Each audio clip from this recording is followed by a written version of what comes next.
সমগ্র রাজ্য থেকে ১৫০ শতাধিক খেলোয়াড় নিয়ে খেলো ধর্মনগর ২০২৪-এর অন্তর্গত দাবা প্রতিযোগিতার সূচনা হলো।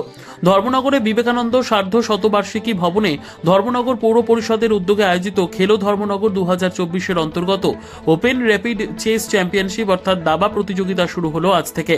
৩ দিনব্যাপী দাবা প্রতিযোগিতার উদ্বোধন করেন রাজ্য বিধানসভার অধ্যক্ষ বিশ্ববন্ধু সেন। উদ্বোধনী অনুষ্ঠানে অন্যান্য অতিথিদের মধ্যে উপস্থিত ছিলেন ধর্মনগর পৌর পরিষদের চেয়ারপারসন মিতালি রানী দাস সেন, ভাইস চেয়ারপারসন মঞ্জুনাথ, পৌর পরিষদের মুখ্য কার্যনির্বাহী আধিকারিক তথা মহকুমা শাসক সজল দেবনাথ, পৌর পরিষদের কাউন্সিলর তথা স্পোর্টস স্ট্যান্ডিং কমিটির সভাপতি রাহুল কিশোর রায়, সর্বভারতীয় দাবা অ্যাসোসিয়েশনের সদস্য তথা এই প্রতিযোগিতার মুখ্য বিচারক পান্না আহমেদ প্রমুখ।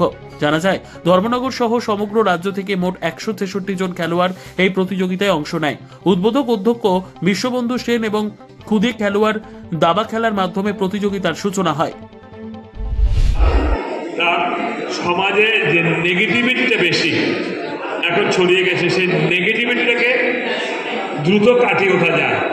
এখানকার যে ছেলে মেয়েরা খেলবে, এরা স্কুল চিলড্রেন, অধিকাংশ এদের চেহারা দেখে মনে হচ্ছে, যদি প্রপারলি গাইড করা যায় তাহলে এরা বাইক, অতিরিক্ত স্পিড, নেগেটিভ নেশা, যা কিছু আছে, নেশা তো অলওয়েজ নেগেটিভ, পজিটিভ হয় না, এই জিনিস থেকে তারা অতিক্রম করতে পারবে, উত্তরণ নিতে পারবে। ভেরি রিসেন্টলি আমাদের একজন ইন্ডিয়ার মিস্টার গুকেশ নাম, সাউথ ইন্ডিয়ার, সে সারা পৃথিবীর বিশ্ব দাবা চ্যাম্পিয়ন হয়েছে।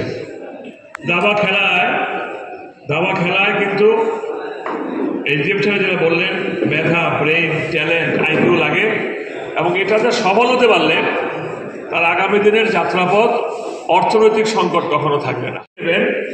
সারা ভারতবর্ষে কত স্কুল স্টুডেন্ট, কত কলেজ স্টুডেন্ট আছে, তার মধ্যে হায়ার সেকেন্ডারি লেভেল পাস করে কত ড্রপ আউট হয়। এরা কোথায় যায়, কি করে? যদি তাদের এক্সট্রা কারিকুলারাইজ যদি ডেভেলপমেন্ট থাকতো, গার্জিয়ান থেকে সাপোর্ট থাকতো, তাহলে এরা অন্য লেভেলে চলে যেতে পারতো। কারণ মা বাবা প্রেশার দেন, ফার্স্ট হইতে হইব, সেকেন্ড হইতে হইব, থার্ড হইতে হইব। যখন সে পারে না, তখন তার ফার্স্টেশন আসে, ফার্স্টেশনে অনেকে বিপদগামী হয়ে যায়।